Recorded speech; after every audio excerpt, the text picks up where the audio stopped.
Tell us about this Zohran Mamdani. Is he likely to be the mayor, and what does that mean for New York? It's really extraordinary. I came back from Israel's 12-day war on Iran against an Islamist theocracy. And here we've just nominated for the Democratic mayor, and New York City is a Democratic stronghold. At least a self-identifying Muslim, though he's not observant, who has significant ideas aligned with Islamism. Number one, he is an advocate of legitimizing the concept of globalising the intifada, which was nothing but suicide bombs on Israelis, twice claiming thousands of lives of Israelis, Palestinians, horrific bursts of terrorism.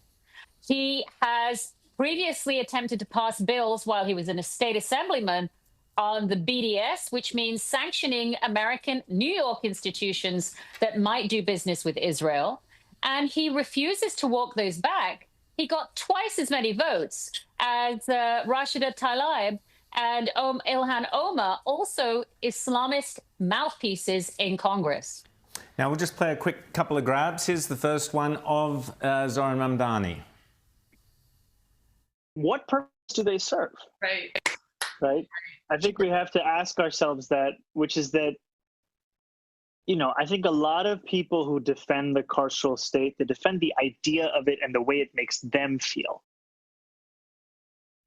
So that was about prison communities. Tell us about it, Qanta. He is certainly advocating defund the police and defund or decriminalize actual criminals. New York City has just gone through years of that, magnified by the Black Lives Matter movement and the incredible criminality that has spread through New York. So we don't want more of the same. But the fact that he's not being rejected by Democratic elites, even Bill Clinton acknowledged his victory, is very shocking. In a city with more Jewish people than anywhere else except inside Israel. James. Well, Qanta, I mean, the Islamist connection with Zohran Mamdani is fascinating. And, of course, all of his rhetoric around globalising the intifada and refusing to distance himself, that's all par for the course with the Democrats. The thing I'm more fascinated by, though, and I'd love to hear your thoughts on this, he's young. He is getting the votes of the young, college, university-educated classes, the hipster classes, the white, young, well-off classes. And he's preaching socialist revolution, government-owned grocery stores, price controls, rent controls, and a big fight against the huge cost of living in New York. How much of this is also due to this idea that we've got what some people have called a crisis of elite overproduction, that we've got too many graduates, too many people who feel like they're entitled to great lifestyles and jobs and so on, and an economy that's not providing for it? Is this a harbinger of a bigger kind of socialist type revolution being led by the affluent sons and daughters of the upper middle class? So that's a great point, James. And I also came across an op-ed recently that was arguing something similar. We do have tremendous income equality in the United States, and New York is one of the most magnified areas. But we have also seen post-October 7th the absolute rot in the fabric of much of our academia in terms of how we're indoctrinating students, giving them a sense of victimhood. And to me, that is the central theme of Mamdani.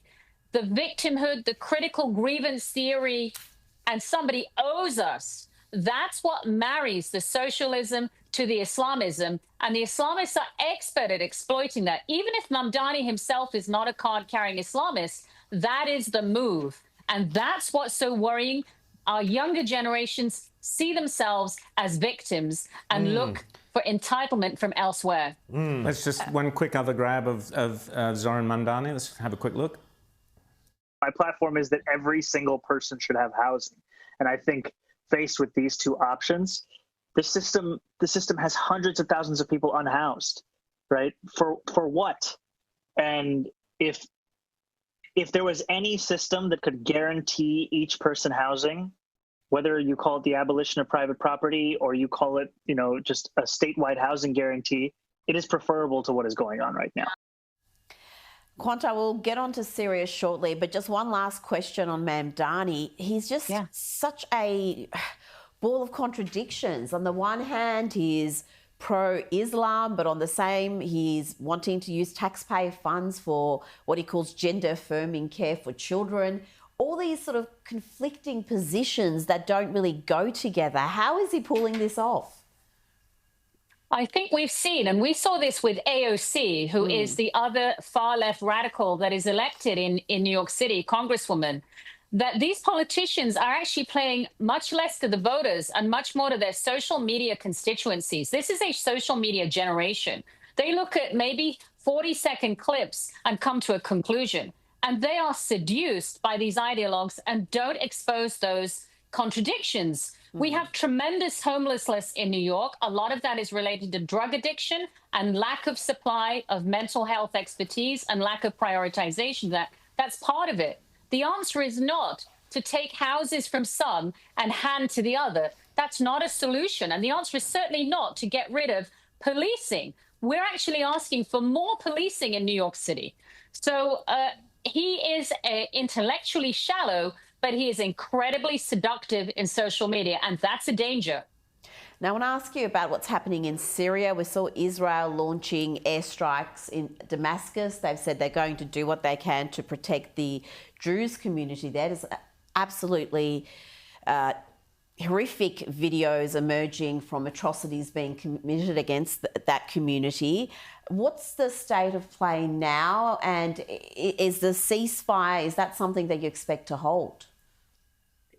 So the Druze are, from the 10th century, they're split between living in Israel and living in Syria. I've been to their villages in Majd al-Shams. They are facing an Islamist genocidal assault that's been going on from Saturday night. This is rapes, beheadings, murders, religious men and other men, their mustaches and beards shaved off, their lips and nose macheted off in public.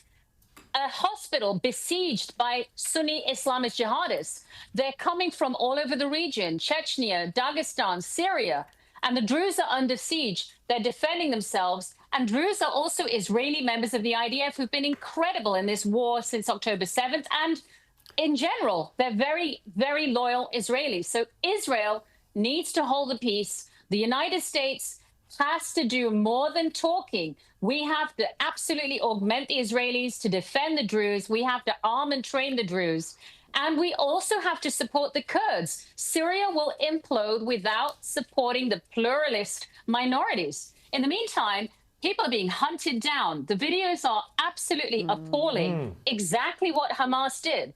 And if we think that we're in Australia or New York and this is not relevant, the Bosnian War is exactly what inspired American, British, Australian extremists to go into radical Islam and then come back and damage our own countries.